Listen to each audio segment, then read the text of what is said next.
Frozen in the headlights of an oncoming truck, a person realizes death is imminent. Their final thought is of a shattered smartphone screen, a symbol of broken connections. They worry that with their death, their beloved game character will also cease to exist. Consciousness returns in a dark void, a disoriented voice questioning its unknown location. A delicate hand emerging from a frilly cuff pushes against a heavy surface. A young girl with long black hair sits up in a coffin, utterly bewildered by her apparent reincarnation. Peeking from behind a curtain, she looks around, flushed and confused by her new surroundings. The sound of her own unfamiliar, high-pitched voice startles her as she asks where she is. To test if she is dreaming, she pinches her own soft cheek, gasping at the real sensation. She touches her face in long, sparkling hair, realizing this body is not her own. Panic sets in as she frantically clutches the frilly, unfamiliar fabric of her dress. Her small hands explore the elaborate gown in a state of growing terror. A close-up reveals her face, eyes wide with fear and pupils constricted in shock. The weight of her terrifying new reality begins to crash down on her. Her eye reflects the profound shock and dawning horror of her impossible situation. Another angle shows her eye wide with terror, a single beat of sweat on her temple. A chibi version of her sweats as a memory of her past life is labeled Gone. In place of her old world, she sees a vision of young men in a jungle. This gives way to a vast unknown valley sparkling under a bright cloudy sky. A small cat-eared spirit floats in a starry void, looking surprised. She pumps her fist with a determined yesh as the spirit knocks on a grand door. The massive doors burst open, revealing a handsome and equally surprised young man. She is immediately flustered by the sudden appearance of the handsome stranger. A second man wearing a blindfold is visible behind the first, looking serious. The man's surprise turns to joy as he lifts her, announcing the princess has awakened. He prostrates himself, expressing eternal gratitude for her return, much to her disgust. He humbly accepts her silent insult, thanking her for the harsh words. Gazing at the Gothic architecture, she reasons this must be the afterlife. He swears in the name of Tengai to celebrate, leaving her confused by the title Princess. The name Tengai sounds familiar, and she hesitantly asks him to confirm what he said. With trepidation, she asks if he is the legendary Nagaraja from her favorite game. He confirms his identity as Tengai, the Nagaraja, as a game-like status bar appears. She is shocked by the appearance of a status bar in this new, strange reality. The truth crashes down. This is the world of Eternal Horizon Online, the game she was addicted to.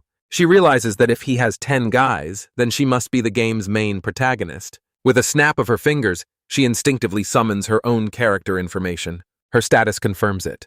She is Hayuki the Vampire Princess, and she stumbles in shock. A brief flashback shows Tengai faithfully visiting her coffin while she was asleep. Her face shows a mix of shock and dawning understanding of her new identity. A winged woman in a maid outfit appears, playfully teasing Tengai for being a creep.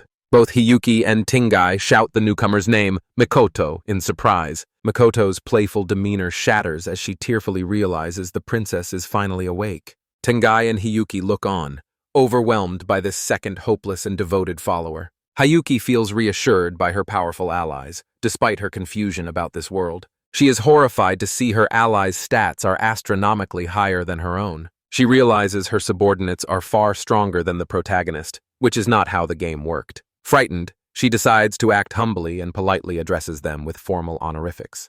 They are shocked by her address, insisting they are not worthy of such formality. Her polite words are met with suspicion, their joyful expressions turning cold and serious. They declare menacingly that their revered princess would never behave so deferentially. The intense pressure from them makes her feel trapped as she mentally screams at them.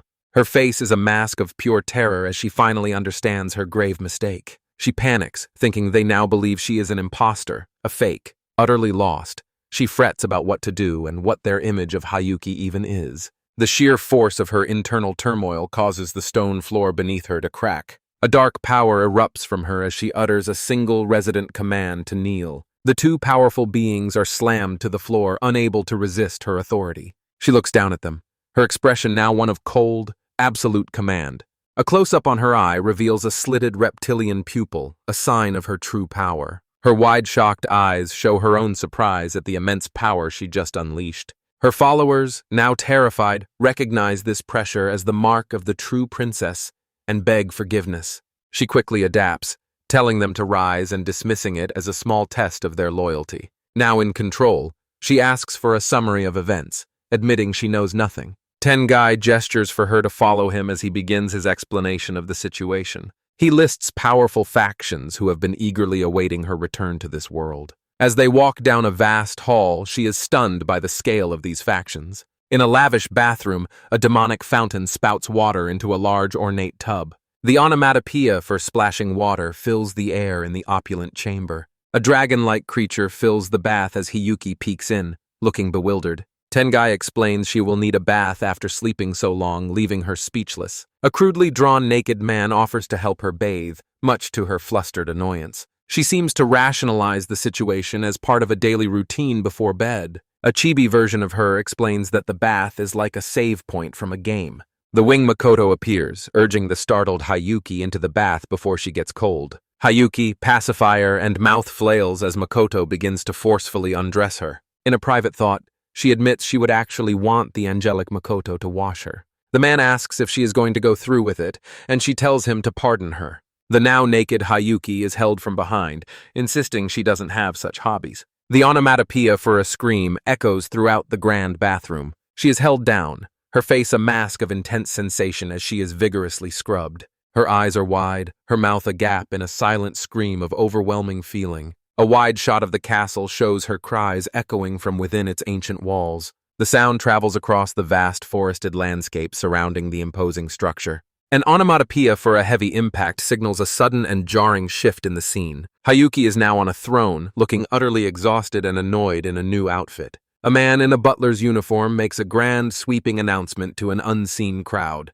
He declares that their supreme leader has finally returned to her glorious throne. A flashback shows a muscular warrior resembling the butler in a brutal, chaotic battle. The butler proclaims they will make the world aware of their kingdom, Imperial Crimson. Hiyuki's expression is grim, completely devoid of the celebratory mood of her followers. Her eyes are wide with confusion as she questions the meaning of his bombastic words. She wonders in terror if her powerful underlings plan a world invasion to celebrate. A horrifying vision shows her being consumed by a monster if her true identity is revealed. She sweats, thinking she could never survive if they discovered she was an imposter. Her hand trembles as she grips a pillar, desperately wondering what she should do. Steeling herself, her eye narrows with a new fierce and unwavering determination. She rises from her throne, commanding everyone to arise and promising them a great victory. Her eyes are wide with nervous sweat as she struggles to maintain her powerful facade. 3 of her key followers look up at her with expressions of pure awe and reverence. The entire assembly erupts in a deafening cheer, pledging victory to their supreme lord. 2 female attendants praise their princess's wonderful speech with looks of pure admiration. Hiyuki, however, sweats nervously, admitting to herself she was just playing along. Her internal monologue reveals a dark resolve to survive in this world, whatever it takes. A grand castle is shown nestled within a vast and dense forest landscape. With a gasp of shock, Hiyuki realizes her entire castle is on a floating island. A blond man explains he was trapped by a dark mist for 100 years. Hiyuki grimly processes that this is the world of her game, 100 years later. When asked about their guildmates, she internally dismisses them as beings like gods. Deciding to investigate herself, she transforms into a magnificent roaring white dragon. Riding atop her dragon form, she resolves to start her search at the nearest city. While flying, she spots a young adventurer below, fighting 2 vicious wolf-like beasts. The outmatched adventurer curses the relentless creatures as he struggles to fend them off. One of the beasts lunges forward, its sharp-toothed jaws snapping aggressively at him. The monstrous dogs roar ferociously, their maws wide as they prepare to attack. Abruptly, the creatures halt their assault and cower in fear, confusing the boy. The adventurer wonders why the beasts have suddenly stopped their aggressive advance. Following their gaze upwards, his expression shifts from confusion to absolute terror. The colossal form of the white dragon descends from the sky, horrifying him. In a blur of motion, the massive beast swoops down through the trees. The boy whimpers in fear as the dragon's enormous, intelligent eye stares down at him. He clutches his head, trembling and sweating in the face of the terrifying creature. Hiyuki appears, asking if he's an NPC since he doesn't seem like a player. Descending gracefully with a parasol, she leaves the boy completely stunned by her appearance. He is utterly captivated, murmuring that a moon goddess must have descended from heaven. His reverent reaction to her arrival leaves Hayuki looking completely baffled. A sudden realization strikes her as she touches her cheek, remembering she is a girl. The boy snaps out of his trance, frantically asking where the golden dragon went. He expresses his immense relief upon confirming that the massive creature was real. Leaning in close, Hayuki studies the flustered boy's face with intense curiosity. She concludes his reactions are human, not AI-like, which only confuses him more. Puffing his chest with pride, he introduces himself as Joey Arland, a pro-adventurer.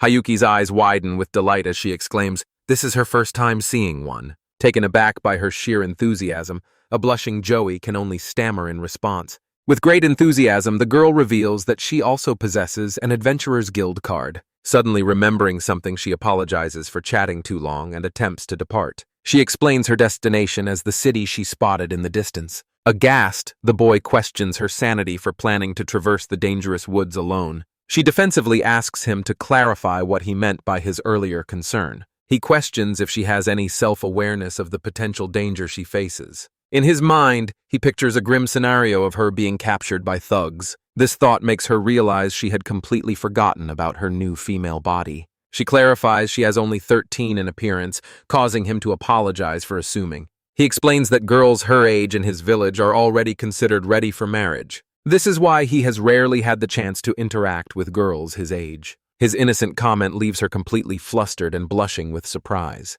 Now, embarrassed himself, he quickly asked her to forget what he just said. He waves his hands dismissively, trying to brush off his own awkward comment. She is secretly astonished that he genuinely perceives her as a young woman.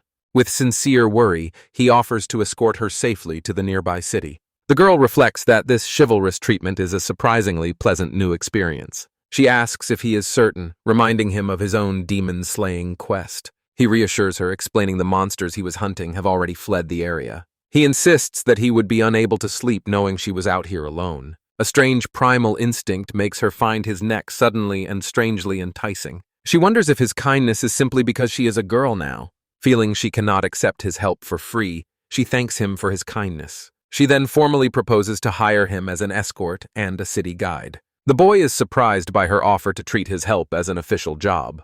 To discuss payment, she reaches into a small, simple pouch at her waist. She first pulls out a single silver coin, which he recognizes as very rare. Next, she offers a handful of gold coins, a currency new to her. Pondering her options, she wonders aloud if the gold coins are even usable. As a final dramatic offer, she presents a massive gleaming gold ingot. The incredible sight makes him shout for her to wait a moment. He recognizes the pouch she is using as an incredibly rare magic item holder. He frantically explains the pouch alone is worth a fortune enough to buy a house. The young adventurer passionately lectures the girl, warning her not to show valuable items. Observing her wealth and fine clothes, he comments that she truly resembles a princess. His words make her realize that she has not yet introduced herself properly. Performing a graceful curtsy, she states her name as Hayuki and greets him warmly. A flustered Joey stammers her name and shyly tells her to just call him Joey. Hayuki has overcome with an exciting new feeling,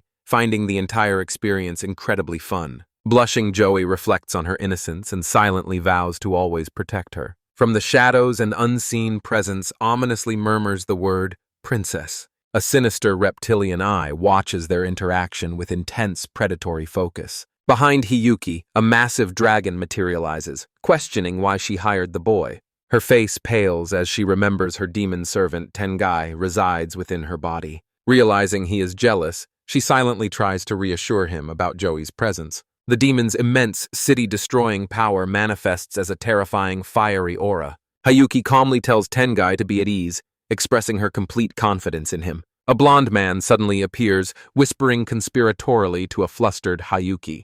He suggests that some things can only be understood by mingling with common people. A sudden fanged realization dawns on the man as he grasps the situation. He concludes that the boy is not actually her escort at all. With a gleeful expression, he whispers his theory that Joey is bait for demons. The man then reminds Hayuki that she has not had any blood since waking. He observes that while the boy is thin, he would make for suitable bait. Noting that Joey looks like a virgin, he suggests she should taste him a bit. The words virgin, bait, and food race through Hayuki's shocked mind. She wonders if her cute feelings for Joey are just her vampiric nature taking over. Hayuki internally decides this line of thinking doesn't feel right at all. Joey returns to the group, looking for the cute little emu he was hunting. She thinks to herself that Joey is the one who actually needs to be escorted. He introduces his mount, a large bird, warning Hayuki about its bad temper. Hayuki is briefly confused, thinking the bird is the emu he mentioned hunting. Joey hops into the bird's back, noting the single saddle will be a tight fit. He realizes her skirt makes mounting difficult, sharing a moment of awkward understanding. He instructs her to hold his waist tightly to keep from falling off. Pressed against his back, Hayuki's face flushes with overwhelming embarrassment. A flushed young man buries his face into a sparkling shoulder, completely overwhelmed by the contact. A close-up reveals Hayuki's flustered and embarrassed expression during their intimate ride. As they travel on a large bird, she hides her face while he asks what's wrong. They arrive at the free city of Arla, a metropolis thriving at a key intersection. The region features an ancient, unexplored dungeon carved into a sheer cliff face. Nearby is a forest, a land filled with an abundance of natural resources. A vast mountain range, a source of rare metals, overlooks the city as they arrive. Their destination is the imposing and grandly designed Adventurers Guild building. Joey proudly explains this is the biggest guild around, leaving Hayuki speechless with awe. Inside, she remarks on the lively but small interior, which surprises her companion. A beautiful cat-girl receptionist spots Joey and calls out his name in recognition. Hayuki's elegant appearance immediately captures the attention of everyone in the room. A trio of rough adventurers can only stare, completely captivated by her beauty. The receptionist, Mia, tries to get a flustered Joey to pay attention to her. She confronts him, demanding to know where he found Hayuki and accusing them of eloping. He frantically explains Hayuki as a client he guided from the west, admitting his quest failed. On Looker's note, Joey is acting surprisingly cool around Mia and see a business opportunity. The men agree that his new client, Hayuki, is an undeniable beauty. Mia's ear twitches sharply, indicating she has overheard all of their comments. Her expression becomes thoughtful and serious as she processes the strange situation. Turning back to Joey, she berates him for his inability to defeat a few war dogs. She suggests it is time for him to find a party, which catches him off guard. He dejectedly states an F rank like him would only be a baggage carrier for a group. To change the subject, he shows me some strange coins, asking if they have any value. Examining the currency, Mia admits she has never seen a coin with this design. Her face suddenly fills with shock as she realizes the coin's potential importance. Her urgent cry of Joey's name draws the attention of the other patrons. A bewildered Joey asks Hayuki where she could have possibly found such money. She calmly clarifies that the coins are simply his payment for the escort job. Mia professionally requests they both come to the guildmaster's room for questioning. In a lavish office, a robed man welcomes them and invites them to get comfortable. He introduces himself as Guildmaster Collard alongside the formidable Vice Guildmaster Garth. Hayuki silently assesses them, sensing that Garth is the more powerful of the two. As the meeting starts, Joey gets distracted by a spiderweb, earning an annoyed glare. A young adventurer named Joey remarks on the room's dustiness, but Hayuki simply dismisses his observation. The Guildmaster notes Joey's fascination with a spiderweb, earning him a harsh glare. Collard formally opens the meeting, apologizing for summoning Joey and Hayuki on such short notice. Joey is visibly startled as Collard confirms the meeting concerns Hayuki's request to him. With a worried expression, Hayuki asks aloud if she has done something wrong. Collard calmly confirms the request details and asks about the planned duration of the job. She estimates the job will take 2 to 3 days, which Collard acknowledges with understanding. He then confirms the extraordinary reward, 10 gold coins in a single or a calcum coin. The armored man, Garth, erupts in protest, declaring the payment is far too much. Garth angrily questions if they understand the typical pay for an F-rank adventurer's request. A cat-eared woman clarifies that the average pay would only be around 80 copper coins. He declares the offered sum is so excessive it could buy a small castle. Hayuki sheepishly realizes she has completely underestimated the currency's true value in this world. Collard explains how such a payment could damage the guild's reputation with rumors of scams. He continues explaining the difficulties Joey would face among his peers at the guild. Terrified, Joey insists on returning the money to avoid a life of trouble and danger. A solution is proposed: refund the money and submit the request formally through the guild. Hayuki's expression suddenly becomes cold, her gaze sharp and unyielding as she considers this. Against a stark background, a single word conveys her firm and absolute refusal. The room is stunned as she explains that retracting a promised reward would taint her honor. Joey and the guildmaster call out her name in complete disbelief at her decision. A nervous Collard acknowledges her noble values, but desperately pleads for her to reconsider. With a chillingly quiet tone, Hiyuki repeats his plea back to him as a question. A monstrous dragon materializes behind her as she states her companion doesn't understand refusal. She internally sees at their ingratitude, thinking one wrong move could doom the city. Seeing the dangerous iron pass the cat-eared woman, Mia steps forward to offer a suggestion. Garth looks on in confusion as she proposes waiving the reward as a training fee. Mia suggests depositing the money in the guild's bank, a plan that confuses Tengai. The interest will fund Joey's training with the principal returned to Hiyuki later. A man in formal wear hesitantly agrees that this solution should address everyone's concerns. Mia smiles serenely, confidently asking for their thoughts on her clever compromise. Hiyuki brightens up, conceding that it is indeed a rather good idea. Tengai questions if this is not the same as a refund, leaving Hiyuki flustered. Hiyuki concocts a flimsy excuse about needing Joey trained for future offerings. Her companion enthusiastically agrees, seeing a well-trained Joey as excellent bait. The guildmaster confirms that this clever arrangement is perfectly acceptable to them. Garth then issues a stern warning to Joey about the guild's brutal training. The scene transitions to the grand exterior of the Adventurers Guild building. With the matter settled, Collard expresses his immense relief at their conclusion. He then inquires if Hiyuki has found a place to stay for the night. Without waiting, he instructs Mia to arrange suitable accommodations for their guest. Joey is utterly bewildered by this sudden turn of events, questioning the situation. Garth erupts, accusing Joey of planning to take Hiyuki to a cheap hotel. The young adventurer panics, insisting he wouldn't take her somewhere suspicious. Exasperated, Garth decides Joey must be retrained from the very basics. Mia sends Joey home, informing him the escort quest will restart tomorrow morning. Joey apologizes to Hiyuki for the trouble before taking his final leave. As the heavy doors click shut, the atmosphere in the room instantly changes. Garth's boisterous demeanor vanishes, replaced by a grim and serious expression. Hiyuki realizes the time for the real talk has finally arrived. The vice guildmaster slowly nails before her, preparing to speak candidly. He cuts directly to the chase, demanding to know her true identity. A tense silence fills the room as the two guild leaders await her answer. Suddenly, Garth rises, thrusting his hand forward to emphasize his point. He reveals that he has been sweating uncontrollably since she first arrived. He gestures to the guards, certain they feel the same oppressive aura. His A-rank instincts, he explains, have confirmed his deepest fears. He declares that she is an undeniably dangerous being. Hiyuki confirms this, stating she is on a level beyond griffins or dragons. The knight confesses his overwhelming desire to escape and save his life. His terror culminates in a promise to lick her rear if she orders it. He then lunges forward, crawling towards a startled Hiyuki on the couch. Collard shouts Garth's name, completely aghast at his subordinate's shocking behavior. Flustered, Hiyuki insists his offer was only rhetorical and never meant seriously. The chaotic and embarrassing scene unfolds beneath the room's ornate chandelier. Once calm is restored, Collard admits that he too was quite frightened. A man expresses disbelief that she so casually dismissed powerful magic as a mere spiderweb.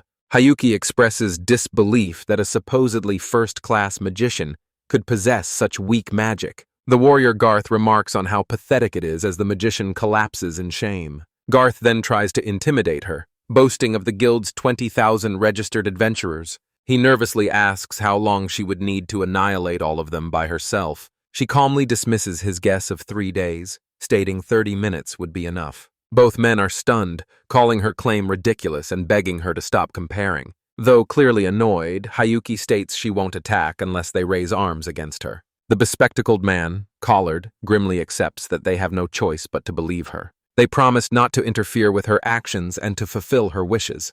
Hiyuki begins stating her conditions, demanding that she not be put under any surveillance. Her second demand is that they ignore the temporary disappearance of several young women. Garth shouts in horror, questioning if her request constitutes a serious crime. Hiyuki thoughtfully wonders how they would even differentiate her victims from other crimes. Collard suggests they narrow the criteria to beautiful versions between 15 and 20 years old. She ponders if someone like Mia would be considered a target under those conditions. A vision of a naked Mia reveals she is not a virgin, utterly shocking the men. The two guards stationed outside the room also react with complete astonishment. Garth desperately asks if the pure-looking receptionist Mona is still a virgin. Hayuki's insight reveals that Mona has likely been with 2 or 3 men already. The men frantically ask about others while Hayuki thinks things are getting out of control. An inner voice asks why she doesn't just use her evil eye to control them. She recalls her unique skill, the vampire princess's evil eye,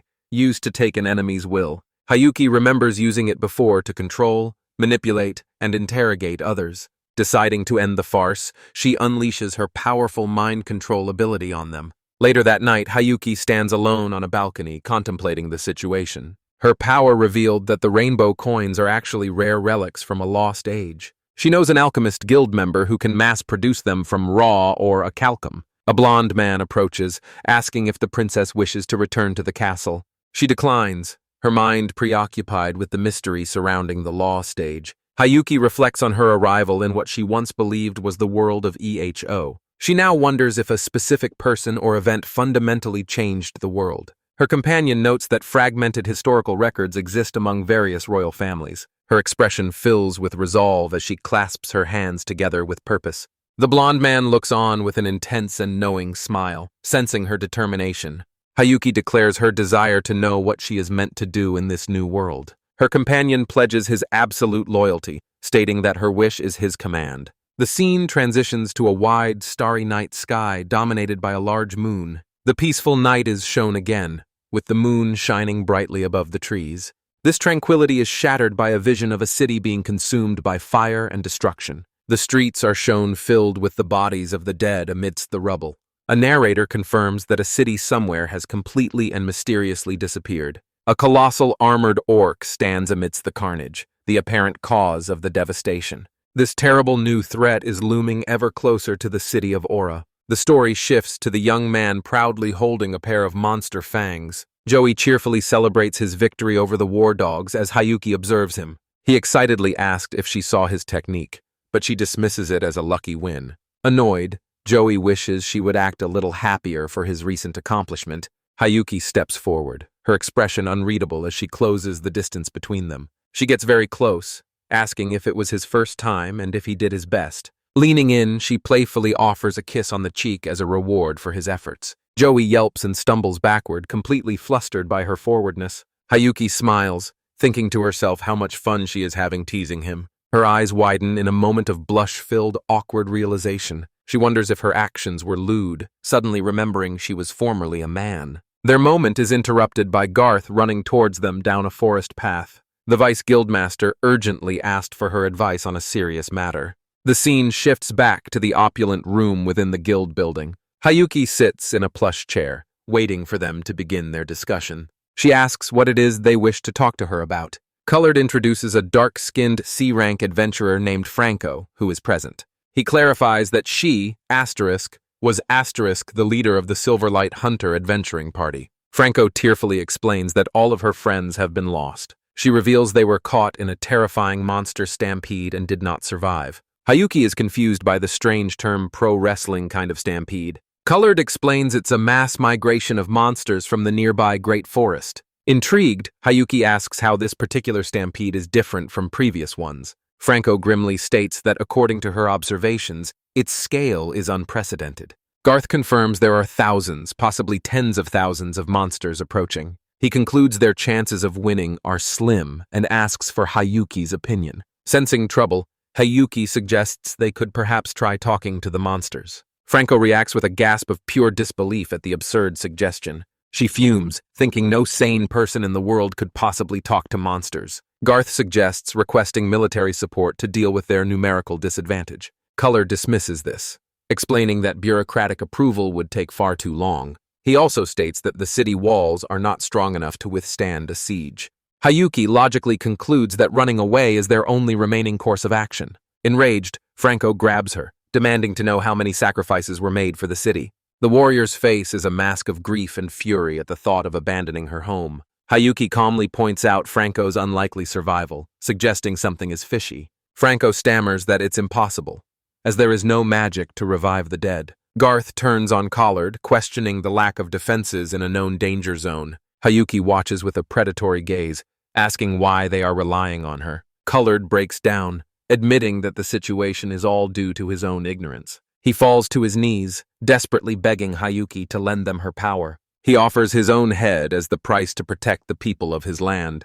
Garth solemnly accepts the gravity of the offer as Collard prostrates himself. A brilliant magic circle erupts at Hayuki's feet, inscribed with powerful names. The three onlookers stare with a mixture of shock, awe, and confusion. Amidst swirling rose petals, Hayuki summons an ornate rapier from the magic circle. She moves in a blur of impossible speed, leaving the others completely stunned. She draws the elegant blade with a sharp metallic sound, her grip firm. Her motion is fluid and impossibly fast as she closes the distance to her target. She reappears with the tip of her rapier pressed firmly against Collard's throat. She reintroduces herself as Hayuki, the lord and divine ancestor of the Empire. Hayuki states she only protects her own, but will protect them if they submit. She offers her protection in exchange for their submission and Collard's head. Collard is paralyzed with fear, unable to speak as he processes the ultimatum. He finally manages to utter a single weak word of refusal. He explains that as a free city,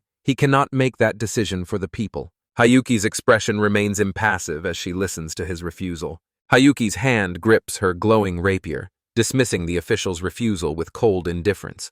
The official collapses onto the floor in sheer terror before her immense power. With a soft click, the heavy ornate doors close, leaving the room behind. Alone in the hallway, Hayuki's powerful facade completely vanishes. She clutches her face, internally screaming in horror at what she has just done. Mortified, she wonders if this is a personality change brought on by her power. She frets over her erratic behavior from acting like a tyrant to a lewd woman. Elsewhere, a blonde noble scoffs at the city's foolishness for spurning the princess's kindness. Birds fly across the sky as he considers the official's other wiser options. He concludes the man was simply naive, failing to pledge his allegiance. From a rooftop, Hayuki also reflects on the official's naivety. Her gaze drifts down to the sign for the Moon and Copper Inn. Later, Joey is shocked to see Hayuki appear outside his second-floor window. She hops into his room, surprising him with her tomboyishness as she announces they must talk. He asks if her visit is related to her earlier meeting with Garth.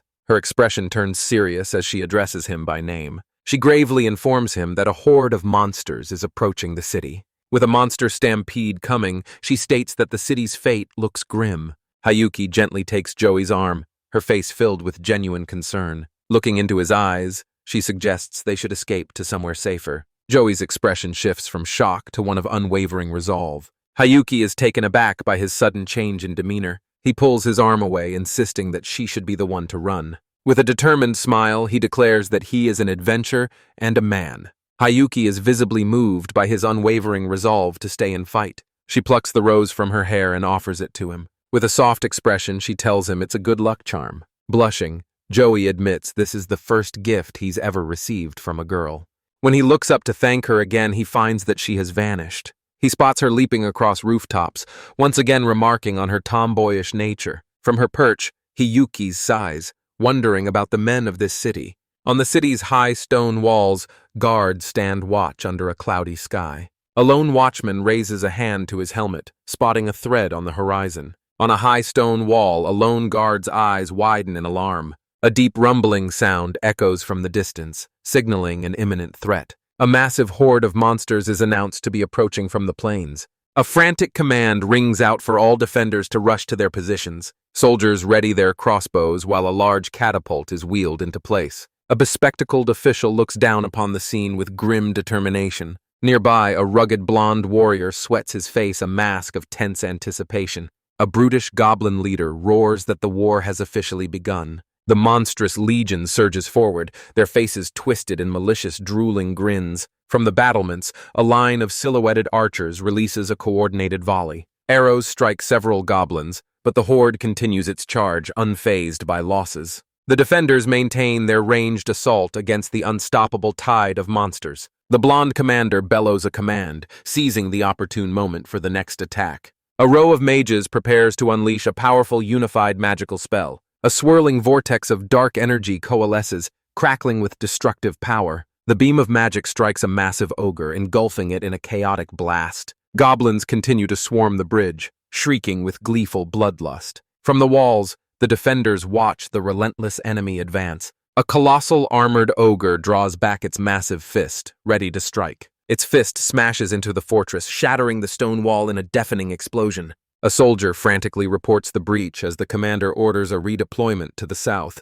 Watching the chaos, a young adventurer named Joey shows a look of firm resolve. He declares his intent to join the fight and turns to run towards the breach. A sudden tremor stops him in his tracks, his expression turning to pure shock. The ground shakes violently as an immense force makes its presence known. The same ogre stands in the breach, holding a struggling captive who cries for help. The monster brings the terrified human towards its gaping, tooth-filled maw. Joey is frozen in horror, completely powerless against the terrifying behemoth. A pair of elegant shoes steps firmly onto the rubble-strewn ground. The ogre, now bleeding from its mouth, turns in pained surprise at its new attacker. Hayuki smiles sweetly, explaining she just wanted to observe the battle up close. Joey stares in disbelief, questioning why she is still in such a dangerous place. The enraged ogre raises its colossal fist, preparing to smash the small girl. A monstrous armored ogre lets out a guttural roar, its jagged teeth bared. The young girl, Hiyuki, turns her head, her expression one of sudden alarm. A blur of motion cuts through the chaos as a figure rushes forward. Joey appears, his face contorted with fear as he tells Hiyuki to run. He charges the monster, desperately urging Hiyuki to escape to safety. With unstoppable force, the ogre's massive fist smashes into the ground. Hiyuki's eyes widen in horror as a spray of dark blood splatters past her. The ogre cruelly states that not even healing magic can revive the dead. A sadistic smile spreads across the creature's monstrous skeletal face. She stands over Joey's broken and lifeless body amidst the blood-stained rubble. A single bead of sweat trickles down her tense, unreadable profile. Taking a sharp, shuddering breath, her expression hardens into cold resolve. She turns to face the towering monster, her small form radiating quiet menace. Her face twists in pure rage as she questions how it could have dared. A flicker of uncertainty appears in the ogre's eyes as it looks down. Floating in the air, she declares that she has always been a pacifist. Her eye narrows with chilling intensity as she promises there will be no mercy. She vows retribution for anyone who dares to take what belongs to her. Bathed in light and rose petals, she summons her greatsword, gilet de ray. Thorny vines, the Iron Maiden, coil around her arm, crackling with power.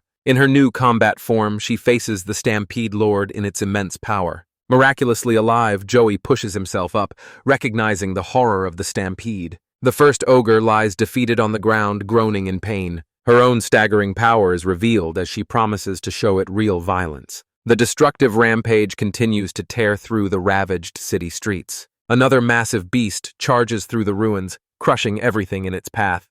The scale of the invasion is immense as more monsters continue the assault. Elsewhere in the battle, other creatures advance as a man notices a disturbance. A subordinate expresses his relief as the wounded guildmaster Collard confirms he is okay. Collard is asked what his next move will be, urged to quickly resume command. Garth vows to fight to the end, while Collard refuses a hollow victory. Suddenly, mysterious glowing rose petals begin to drift down around them. Both men are jolted by a shock as the petals rain down near a burning building. A spectacular transformation reveals a majestic white dragon roaring as it lands on a cliff. A bespectacled man cries out in terror, identifying the approaching creature as an ancient dragon. The warrior beside him stares in horror, exclaiming the dragon's size is simply impossible. The colossal armored dragon descends upon the city, its scale overwhelming the buildings below. Onlookers recognized the small figure on the dragon's head as the revered Hiyuki-sama.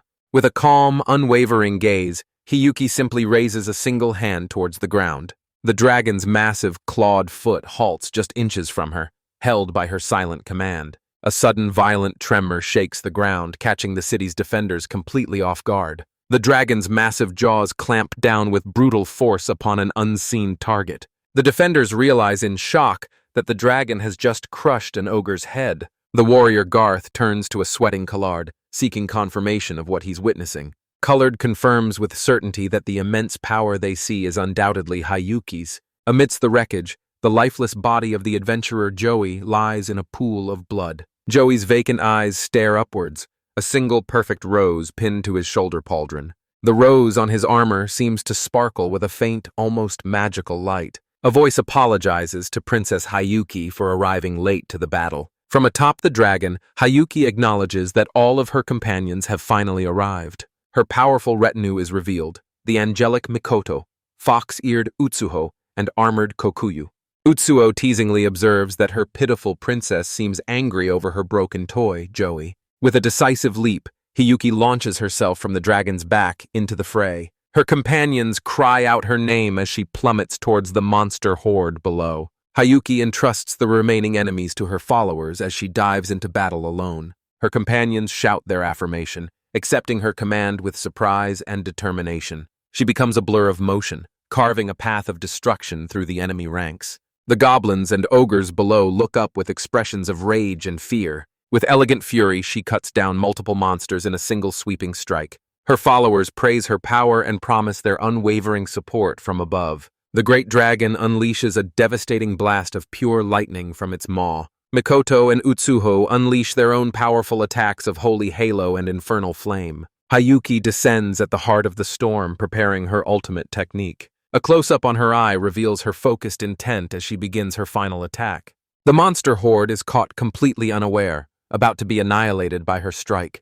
The combined powers erupt in a cataclysm of light and energy across the battlefield. Chunks of earth and rock are sent flying as the ground itself is torn asunder. The battlefield is scoured by the immense explosion, leaving only smoke and ruin. All that remains is a cratered, smoking wasteland where the monster army once stood. Battered soldiers look around in a daze, realizing the monsters have fled and they are alive. Their dawning realization gives way to elation as they begin to cheer their victory. Garth stunned as collared if what they are witnessing is even real.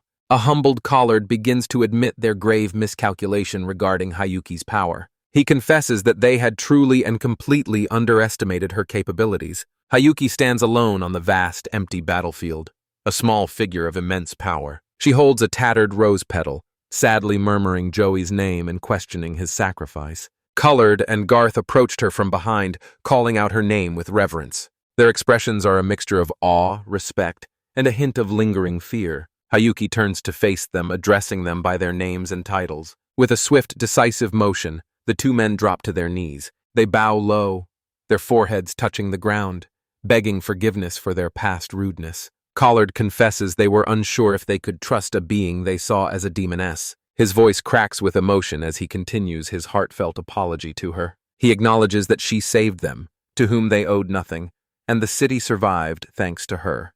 In a gesture of ultimate surrender, they offer to transfer the city's authority to her. Hayuki considers their offer, beginning to state her first condition for acceptance. She is interrupted by a soldier who makes a simple request to build a grave for Joey. Garth and Collard are confused, repeating the name as if unsure they heard correctly. A cheerful voice calls out to Hayuki from a distance, catching her attention. Joey, alive and well, waves enthusiastically, asking if she is okay. Hayuki is utterly speechless, demanding to know how he survived being killed by the ogre. A sudden, shocking realization begins to dawn in Hayuki's mind. Joey points to the tattered rose on his chest, apologizing for the charm's condition. Hayuki understands the rose was a game item with a one-time revival effect. Clutching her chest, she lets out a long, deep sigh of pure relief. Her relief explodes into a fit of unrestrained laughter, shocking a bewildered Joey. Garth observes the scene, remarking to a confused Collard that they are truly lucky. Hayuki calms herself, a serene and knowing smile gracing her lips. Gazing out over the landscape, a voice declares the name Imperial Crimson. Hayuki confirms with a regal expression that this is the name of her new empire. Her companions, including Joey, look on with expressions of stunned silence. She requests a cool-looking flag emblem featuring a rose and a sword. The new flag is revealed as a narrator explains this moment's historical significance. The flag of Imperial Crimson now flies proudly over the city of Arla. A man arrives at a grand building, noting it's his first visit in a week. Hayuki sits with an annoyed expression, clearly bored with her new responsibilities. Her advisor, Collard, clutches his head in stressed desperation over the situation. Hayuki complains that it feels like she is in trouble every time they meet. Collard lists the city's problems, including damages from the stampede and bad rumors. He insists the real issue is not her actions, but her immense influence. Hayuki asks innocently if she did something, enraging the stressed Collard further. He explains that the monsters have unanimously declared all the wildlands for Hayuki. She casually suggests treating them as citizens, which Collard deems completely unreasonable. Hayuki's demeanor sharpens as she questions if Collard has made any preparations. She reminds him he must publicly surrender all authority to her, the demon princess. Collard explains rumors are circulating that Arla is secretly allied with monsters. He laments that their secrets are being pried into, putting them in a precarious spot. Hayuki cuts through his worries with a single impatient question about what comes next. Her bluntness reduces the powerful man to a sweating, nervous wreck. He meekly requests that she and her subordinates avoid public commotion for a while. Collard looks up in surprise and relief when she readily agrees. Hayuki then announces her curiosity has been piqued and she will visit the royal capital. She recalls her past life and her initial belief she was in the game world. This world is different. Rainbow coins are forgotten and all other players are gone. This mysterious new era is known to history as the Lost Age. She ponders the reason for her arrival in this strange, altered world. She feels someone is behind it all and hopes to find clues in the capital. Collard has a delayed, nervous reaction to her announced travel plans. His composure shatters as he grabs her, screaming that it is a terrible idea.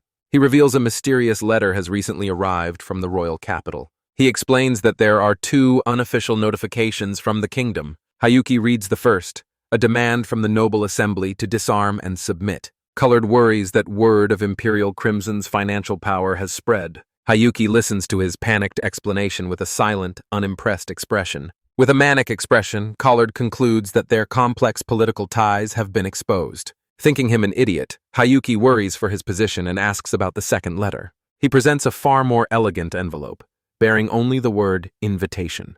Opening it, she expresses surprise at being invited to a masquerade ball.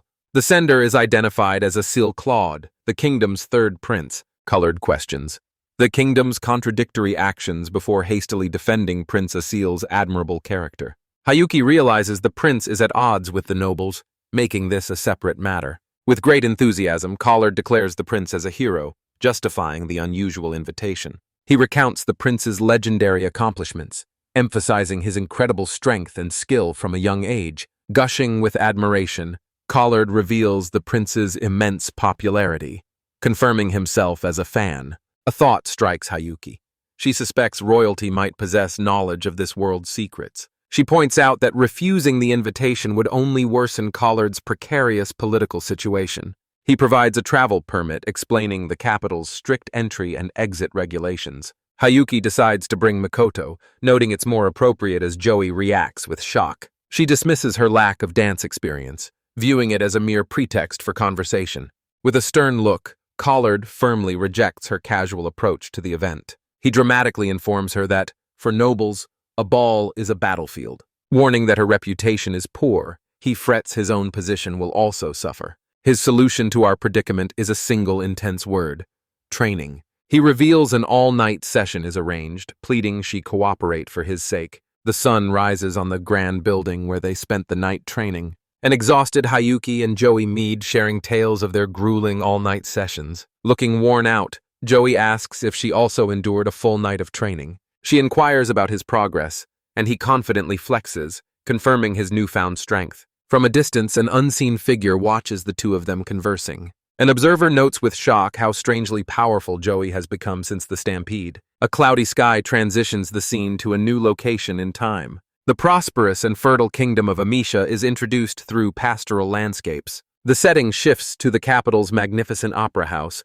bustling with evening activity. Dressed in an elegant gown and mask, Hayuki makes a grand entrance. The full scale of the opulent ballroom is revealed, filled with anonymous masked guests. She confesses to her companion Mikoto that the ball is far more boring than she expected. Mikoto agrees with a cynical air, dismissing the event as a mere public spectacle. Within the glamour of a masquerade ball, a blonde woman cynically describes the event. She then expresses her irritation at the disrespect shown to her princess companion. The princess calmly notes that no specific meeting time or place had been arranged. She then admits that she does not even know what their host looks like. Her thoughts turn to darker possibilities, wondering if this is an assassination plot. Her guardian confidently declares that no such harm will occur while she is present. Suddenly, a mysterious man's hand gently takes the princess's, addressing her respectfully. He immediately sweeps her into a dramatic dance, leaving her companion completely stunned. Both women are shocked,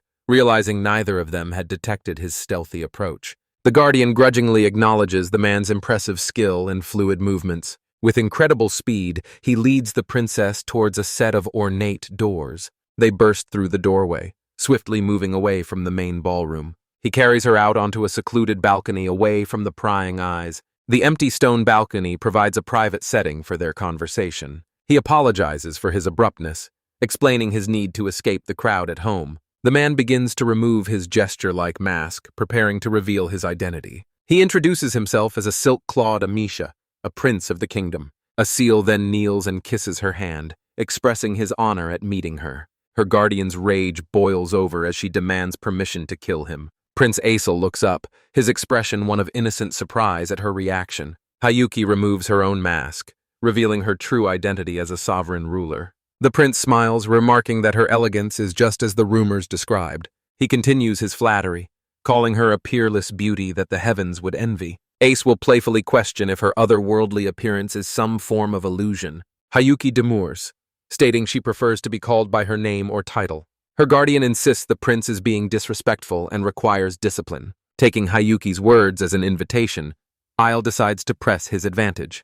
He leans in suddenly, startling the princess by whispering her name with familiarity. Dropping to one knee, Prince Isle makes a direct and shocking marriage proposal. Hayuki is left completely speechless, her face a mask of flustered disbelief. Her guardian explodes in comical fury, calling him an insolent fool and an imbecile. The prince remains kneeling, his earnest plea hanging in the tense, glittering air.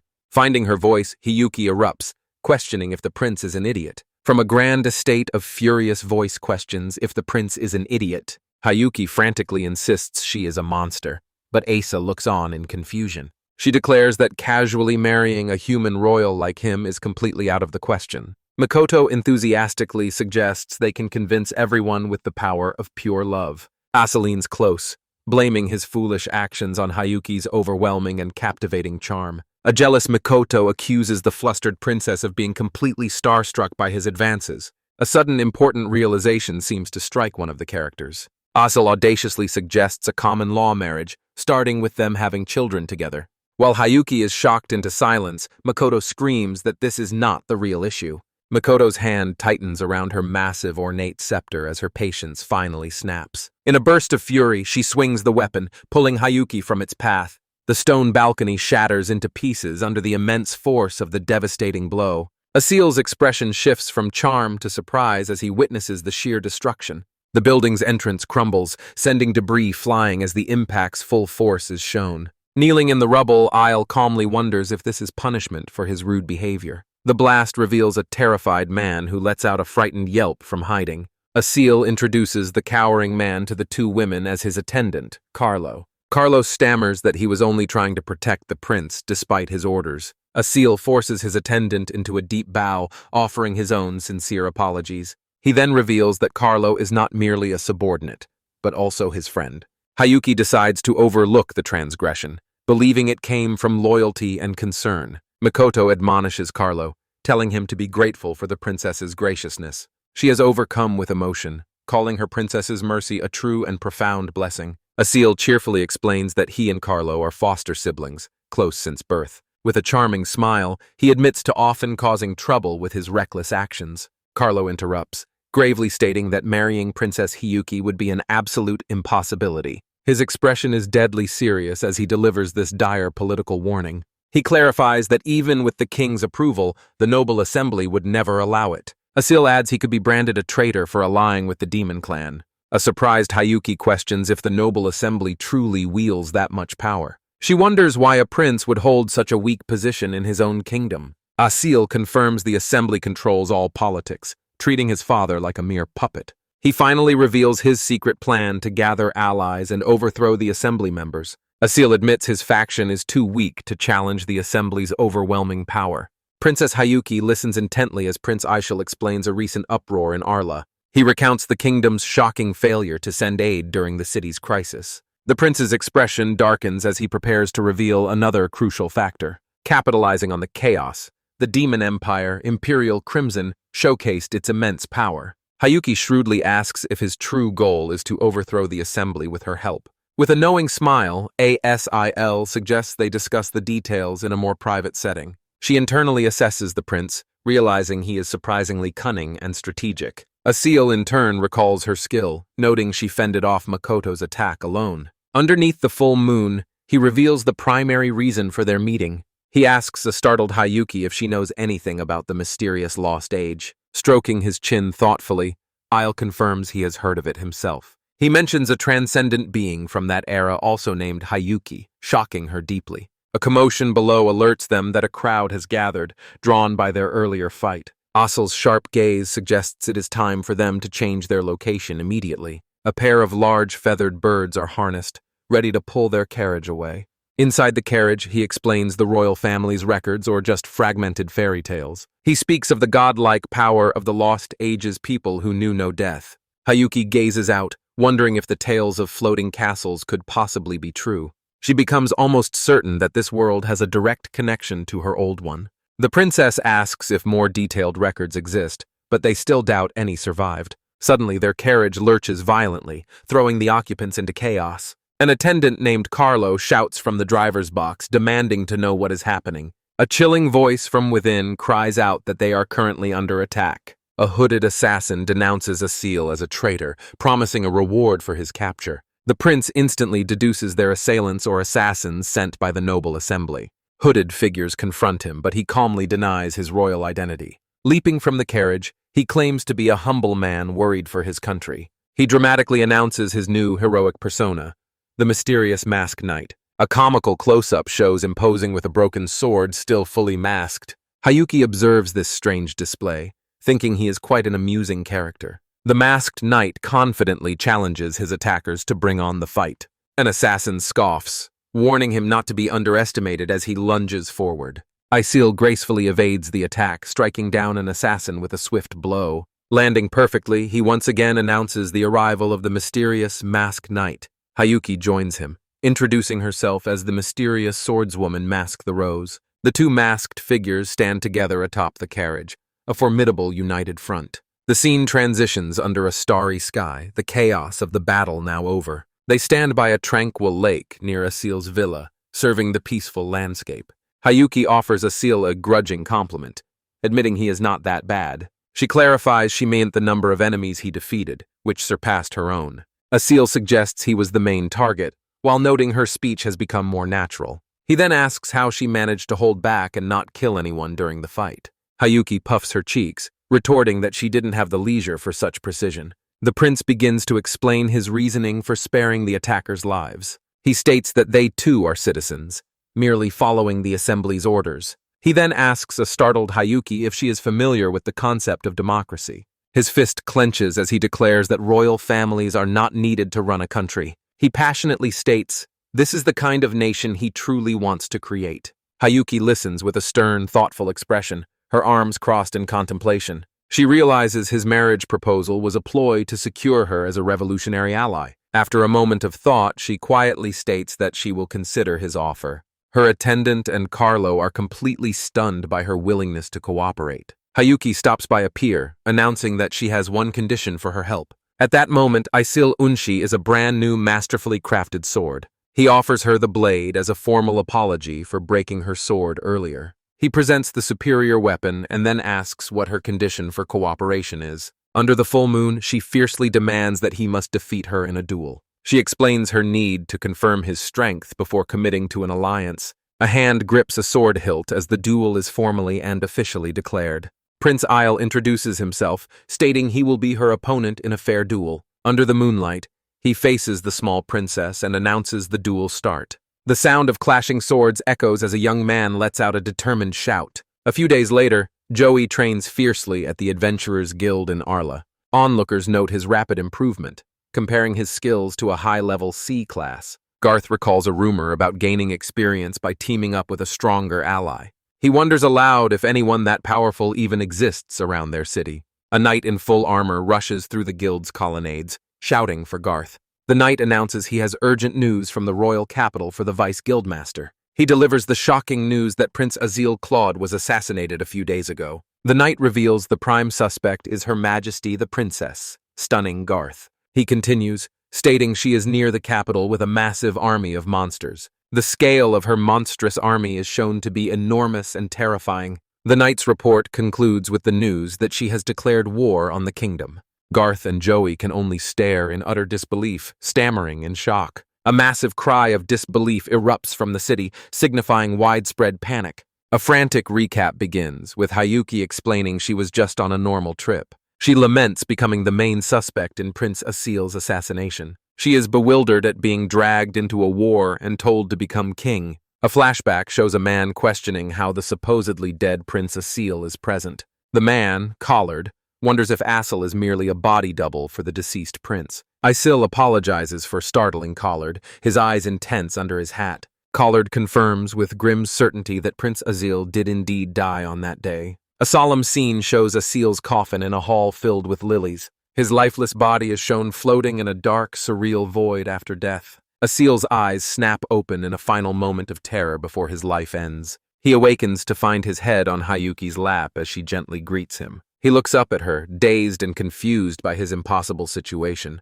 He checks his body, finding no wounds anywhere from the fatal attack. Hayuki explains she shared her blood with him in a risky revival attempt. She reveals that he has been reborn now as her own kin. Asil's face is a mask of pure shock as he processes this revelation. A single tear falls as he finally comprehends the truth of his new existence. Hayuki has shown carrying his weakened form, wishing it was all a bad dream. The scene transitions through Gothic church windows, signifying a dark rebirth. Asil clutches his head, overwhelmed by the trauma of his death and resurrection. Hayuki kneels beside him, her expression somber as he struggles with the pain. Suddenly, she smacks him hard on the head, causing him to cry out in pain. He looks up in confusion as she tells him that this is just the way it is. She scolds him for crying after dying once, demanding more from her kin. Hayuki lectures that he lacks the strength to assert his desires in a cruel world. A young woman explains that even a beautiful rose needs thorns. Her companion nervously considers the bloody path she describes. She asserts that such a path is one no human could ever walk. With a fanged smile, she reminds him that they are not human anymore. She formally extends an invitation for the young man, Isle, to join her. He declares his own desire to protect what is dear to him. His vision is a world where nobles, commoners, and monsters are equal. This, he announces, is his answer to her previous proposal. She promises to show him the inevitable collapse of the old world. He is struck by the remarkable simplicity of her powerful conviction. He recognizes her captivating presence as the true demon empress. Renouncing his former self, he asked her to grant him a new name. Kneeling, he pledges his sword and his eternal loyalty to her. She thoughtfully considers what his new name will be. Her decision hangs in the air under a dark, starry night sky. Inside a palace, monstrous creatures overwhelm the last of the royal guards. A panic prince leads his father and a retainer through a secret passage. He laments leaving the queens behind, but their survival is paramount. The king clutches the seal of state, believing it guarantees their safety. A brilliant flash of light suddenly erupts from the ornate box. Hayuki appears, introducing herself as the ruler of Imperial Crimson. The prince demands to know how she discovered the secret passage. He recognizes her companion as Asil, who was supposed to be dead. Screaming that Asil is a monster, the prince charges forward with his sword. His furious attack is met with a swift and bloody counter. The terrified king offers the seal of state in exchange for his life. He trembles uncontrollably as he holds out the box to his captors. Hayuki accepts the seal, though she doubts its ultimate power. The king continues to beg, promising anything if they will spare him. She calmly considers his desperate plea for mercy. She agrees that Imperial Crimson will not interfere with them any further. With a snap of her fingers, she summons shadowy figures to block their path. She declares that their fate now rests with the people of their own country. A citizen confronts the king, sarcastically praising his selfish rule. The angry mob seizes the terrified king and begins to drag him away. His loyal retainer, Carlo, cries out His Majesty's name in despair. Asil stands impassively, watching the grim justice unfold. Carlo looks upon the prince with an expression of utter betrayal. Asil's gaze remains cold and unreadable beneath his hat. Hayuki explains that her soldiers have been ordered not to pursue enemies. A terrified noble realizes the citizens are now judging them directly. As she departs, she grants a soul the freedom to judge whomever he wishes.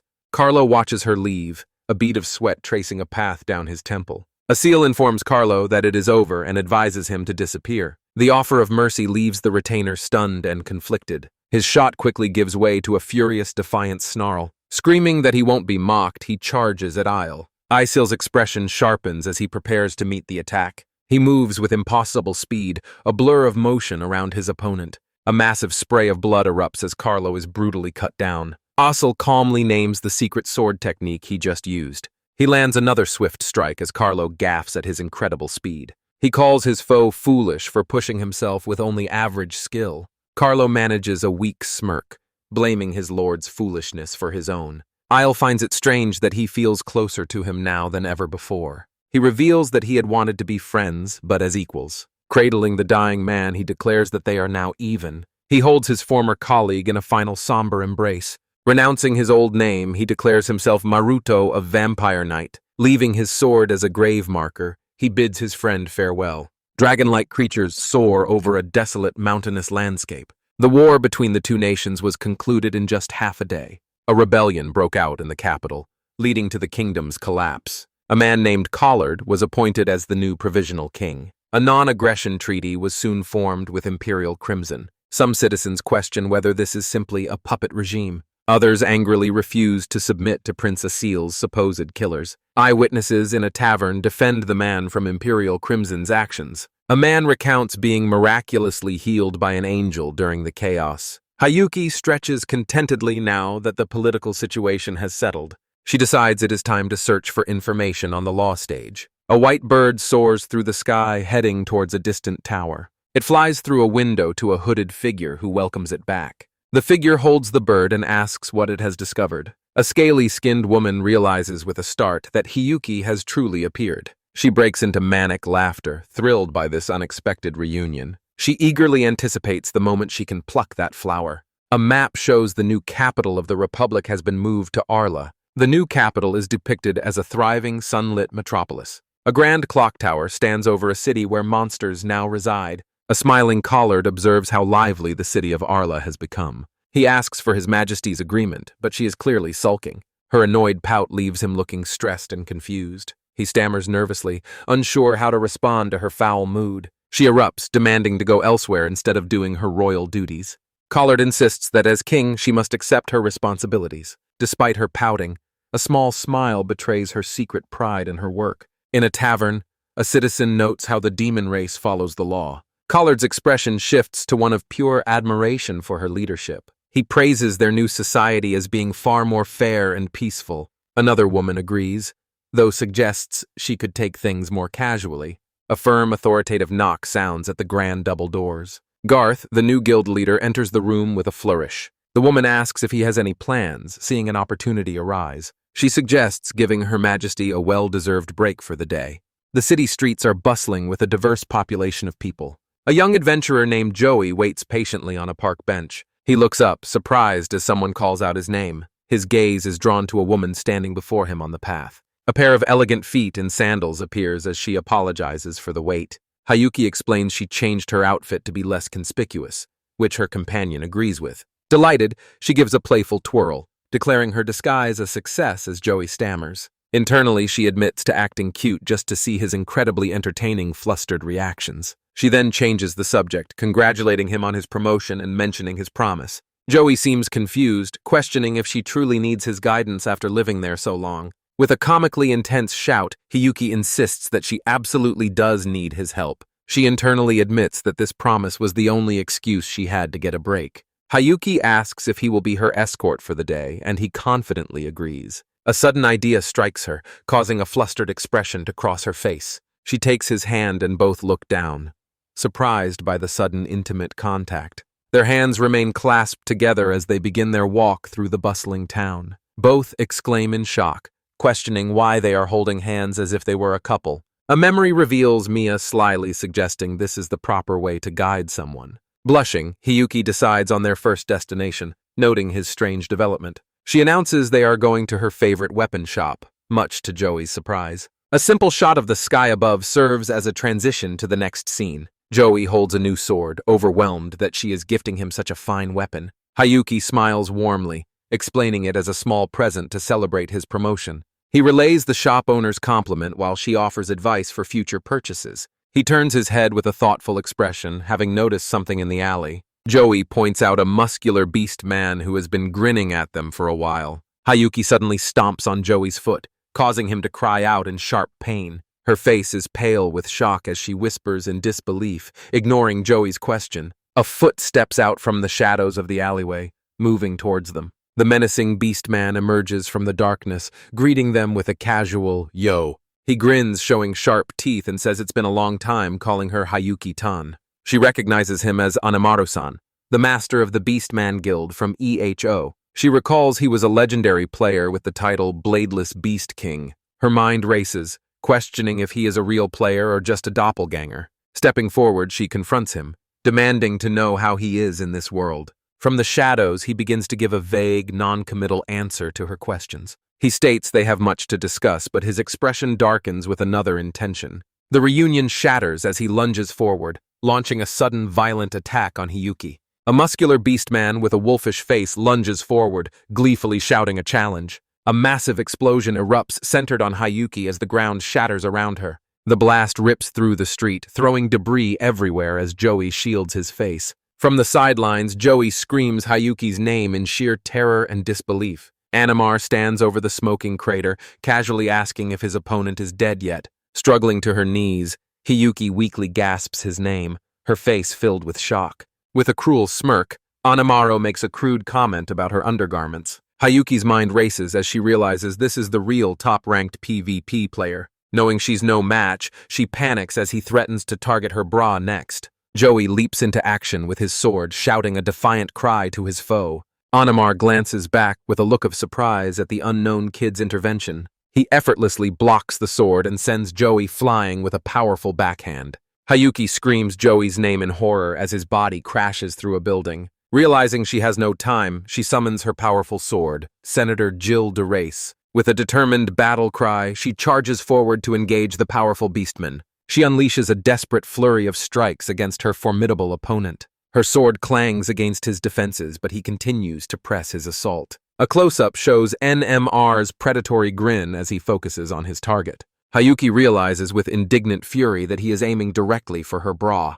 Her eyes widen with grim determination as she resolves to counterattack him. In a blur of motion, she twists her body, narrowly dodging his vicious claw. Landing gracefully, she prepares her sword to continue the desperate fight. She winces in disgust, clutching her tattered clothes from his crude attempt. Anamaru licks his lips, lamenting that he missed seeing her bare chest. Hiyuki is utterly repulsed by his lewd and creepy choice of words. He offers a backhanded compliment about her potential rank in EHOS PvP battles. She is not pleased, recalling he took her best attack without even flinching. Anamaru smugly states that it's a shame he's number 1, not just top 3. With renewed resolve, Hiyuki decides to unleash her powerful evil eye to nobility. Anamaru calmly raises a single finger, telling her to stop her attempt. He confidently reveals that he has already sealed her ability to brainwash him. Anamaru displays his exclusive gear, explaining its powerful, skill-sealing properties. With chilling certainty, Hiyuki realizes she is facing the real unbeatable Anamaru. Realizing her special abilities are sealed, Hiyuki concludes she must fight him head-on. With fierce determination, she unleashes her 7 heavens to send against Anamaru's Vajradhara defense. Her powerful attack is completely nullified, causing her to curse in frustrated disbelief. Knowing her powers are weakened by daylight, she faces Anamaru's powerful counterattack. She recognizes the incoming skill with a look of alarm and dawning understanding. Anamaru explains his fist saint technique is unavoidable, a costly but certain hit. Seeing no other choice, her expression hardens with grim resolve for a final gamble.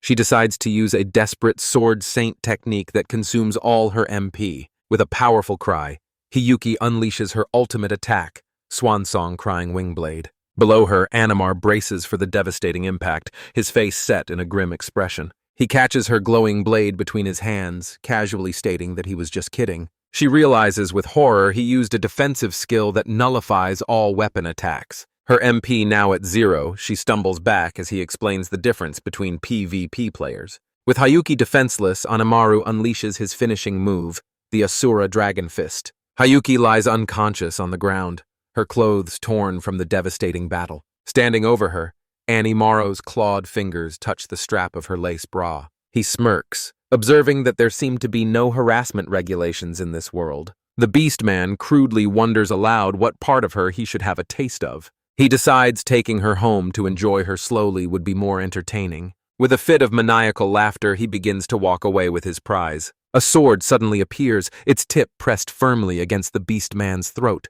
Joey emerges from their rubble, demanding that the bastard let Hayuki go. The young adventurer's eyes are wide with a mixture of fear and defiance. Animar returns, his face twisting into a menacing snarl of pure annoyance. Joey stands protectively over Hayuki's unconscious body, repeating his demand. He warns the beastman that if he doesn't comply, it won't end well. Animaru recalls having already defeated the boy, wondering how he survived the attack. He scoffs at the pathetic weakling for getting in his way at a crucial moment. Ignoring the taunts, Joey charges forward, screaming for Animar to release Hayuki. Animaru effortlessly sidesteps the clumsy attack and delivers a devastating kick to Joey's stomach. Joey's face contorts in agony as the powerful blow connects with brutal force. He lies broken on the ground as Animaru lectures that his sword is useless. Animaru assumes the boy can no longer hear him, his cruel victory seemingly absolute. A hand firmly grips an ornate sword hilt, tensing for impending conflict. A defiant young man confronts the wolf-headed warrior who questions his futile resistance. The warrior's face twists into a snarl, incensed by the boy's moral judgment. Filled with righteous fury, the boy shouts that he will never lose to a coward. Calling him an arrogant brat, the warrior casually tosses Hiyuki's unconscious body aside. He unleashes a furious barrage of energy blasts, repeatedly screaming his frustration. The relentless assault continues as the warrior yells how annoying his opponent is. Battered and broken, the boy collapses to his knees, much to his foe's surprise. With his last breath, he makes one final desperate plea for Hayuki's return. The wolf warrior wonders about the boy's nature before dismissing him as a hassle. His blonde companion approaches, her voice menacing as she offers them a swift death. She stands over their fallen forms, declaring her intent to kill them both together. With brutal force, she stomps on the boy's back, causing him to cry out in pain. Amidst the rubble, the dark-haired Hayuki begins to stir, pushing herself up. She crawls toward the injured boy, weakly calling out a familiar-sounding name. Leaning in close, she whispers urgently, asking if he is able to hear her. The boy looks up in pain confusion as her face draws alarmingly near. His face contorts in a silent scream of pure agony from her sudden vicious bite. After drinking his blood, she flees with him as the warrior shouts in disbelief. Behind them, the blonde woman's body begins to twist as a dark power awakens. A violent energy erupts from her, confirming the warrior's horror as she goes berserk. A terrifying transformation consumes Hayuki, her eyes now black void surrounded by thorny vines. Her opponent realizes his grave error, identifying her new state as a berserker's rage. This powerful skill activates only when a swordsman's health falls to a critical level. It grants immense power but removes all reason, creating a mindless, unstoppable force. Horrified, he understands she has combined this with her unique insanity vampire skill. A status screen confirms her identity, but her stats are an unreadable, glitched mess. He tries to rationalize that this mindless rage, lacking strategy, cannot last for long. Internally, he boasts of his own plentiful combat experience, believing he can outlast her. With impossible speed, she vanishes from sight, reappearing in the air above him. He braces for the blow, realizing with panic that he is completely unable to dodge. Her powerful kick connects with his block, shattering the very ground beneath him. After the strike, she lands with fluid acrobatic grace, a predator in motion. Her soulless black eyes fix upon him with pure, unrelenting, feral intensity. Clicking his tongue, he expresses relief at having survived the dangerous head-on blow. He confidently believes his ultimate armor, Khonshu, is impervious to her barefoot attacks. To his utter shock, he discovers his prize Kansho armor has been shredded. A sharp, unexpected pain lances through him as he cries out in confusion. He wonders if his own body simply couldn't handle the immense kinetic force. Suddenly, a hand grabs him from behind, causing him to yelp in surprise. Hayuki yanks his head back by the hair, her expression one of cold dominance. In a chilling moment, the berserk woman corners the terrified wolfman, ready to deliver a fatal bite. Her soulless black eyes, framed by thorny vines, stare with absolute mindless rage. The dark, thorny crown of her power rise around her head, a symbol of her fury. Opening her mouth wide, she reveals sharp, vampiric fangs, poised to devour her prey. The wolfman panics, realizing he's about to be eaten before tasting victory himself. His final desperate scream of terror echoes through the blood-splattered, ruined building. From off-screen, A mysterious figure intervenes by throwing a small object toward the Berserk warrior. Brilliant tendrils are light erupt from the object binding the woman mid-attack. Caught by surprise, her furious assault is suddenly halted by the magical restraints. The thrown potion bottle flies past her head, aimed at the wall just behind her. It shatters upon impact, splashing its mysterious, calming contents all over the enraged Hayuki. The liquid's effect is immediate. Her rage recedes as a single tear of sorrow falls. Far from the battle, a mysterious hooded figure observes the aftermath from a high tower. Inside their room, one of several large egg-like spheres suddenly cracks apart, sporting a tonine curry cork form. The sphere explodes violently into countless fragments, signaling the end of a significant event. The observer. Coley assesses the wolfman's fate, deeming him all bark and no bite. The battleground is now silent, a scene of immense destruction and quiet ruin. A local man notes the quiet, just as another shouts about finding 2 collapsed kids. A scaly-skinned observer admits Hayuki's power far exceeds their initial grim expectations. Amidst the wreckage, an exhausted Hayuki sits beside her fallen friend, utterly spent. A mysterious figure with reptilian scales forms a chilling smile, anticipating a future meeting. The blood-splattered, fanged woman is the object of this observer's possessive and eager thoughts.